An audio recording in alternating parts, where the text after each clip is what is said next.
世界の海で皇帝って言われる大海賊が4人いて、カイドウもその一人だ。俺は海賊王になる男だから、そいつら全員倒さなきゃならねえ。海賊王？ロジャーのような男かい？ Après 3 chapitres consécutifs, Oda s'était engagé à sortir un chapitre par semaine et il l'a fait. Yo Nakama, aujourd'hui nouvelle vidéo One Piece, review du chapitre 1025 et on va parler du power-up final de Luffy. Alors accroche-toi, c'est parti. Sur la page de couverture, Usopp raconte son aventure aux membres d'une équipe d'édition. 2 oiseaux qui notent et une pieuvre qui tape dans une machine à écrire. Le chapitre commence avec Luffy qui pousse Momonosuke à voler jusqu'à Onigashima. Momo essaie mais il ne peut pas car il a toujours le vertige. Sur le toit d'Onigashima, juste après le Rame-Ake des 2 bêtes qui a mis fin au chapitre 1024, Yamato poursuit son combat contre Kaido en attaquant sans relâche. Le roi des bêtes saigne du front, les coups de Yamato font mal. Cette dernière continue ses attaques. Kaido lui dit qu'elle ne pourra jamais faire son sang car c'est le fils de Kaido.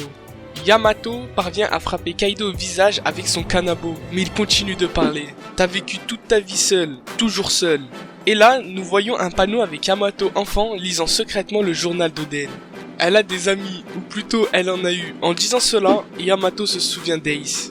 Ces samouraïs en étaient, des amis, tous ceux qui t'ont aidé sont morts. De là suit un flashback dans lequel un subordonné de Kaido était gentil avec Yamato et lui donnait de la nourriture en secret. Il a été exécuté de la même façon où Jack torturait les 1000 Sazu. Yamato était en fuite et elle a vu son exécution. Après que Yamato se remémore ce lourd passé, Kaido la frappe fortement avec son kanabo sur la tête, la laissant tomber au sol. Il continue de frapper au sol en lui disant « Tu dois dominer les autres par la force car tu es l'enfant d'un démon. Tu ne peux pas devenir ami avec des humains, c'est ta destinée Yamato !» Ensuite, nous arrivons sur la scène de spectacle où tout le monde est choqué en voyant Momonosuke en dragon géant. Ce dernier, devenu adulte dans le chapitre précédent, a vu sa forme dragon évoluer avec l'âge. Malgré sa peur du vertige, il veut combattre Kaido. Momo passe par tous les étages et n'arrive pas à se contrôler. Son apparence et sa ressemblance avec Kaido se fait ressentir. Tout le monde est choqué. Pendant ce temps, Yamato a repris sa forme humaine, se relève et fonce sur Kaido. Arrivé enfin sur le toit, Momo et Luffy foncent droit sur Kaido. Le futur roi des pirates sort sa forme Snake Man pour la 2e fois seulement. Il attaque à pleine puissance avec son jet Culverin. Luffy et Yamato font leur retrouvaille. Il la remercie d'avoir retenu Kaido tout ce temps. Ce dernier se retransforme en dragon et demande à Luffy comment il a survécu et qui est ce dragon. Yamato choqué se pose également la question. Quoi qu'il arrive, je ne mourrai pas. Je suis l'homme qui deviendra le roi des pirates. Je suis Momonosuke Kuzuki et je suis l'homme qui deviendra le shogun de Wano. Ce chapitre se termine avec Kaido prêt à en découdre disant que ce monde n'a pas besoin de 2 dragons. Vraiment incroyable, Yamato qui retient son père pendant plusieurs chapitres, elle est juste incroyable. Elle possède également le Haki des rois qui lui rajoute une puissance démentielle.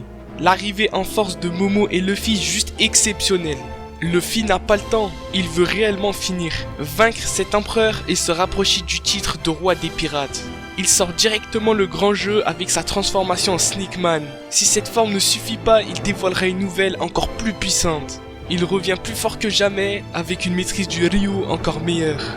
Kaido prend enfin Momo au sérieux et lui propose clairement de s'affronter pour qu'il ne reste qu'un dragon en vie. En tout cas, encore une fois, un excellent chapitre. On arrive sur la fin de la bataille. Il manque que le power-up final de Luffy face à Kaido. Luffy dévoilera sa nouvelle forme et vaincra le roi des bêtes. Allez Nakama, à la prochaine.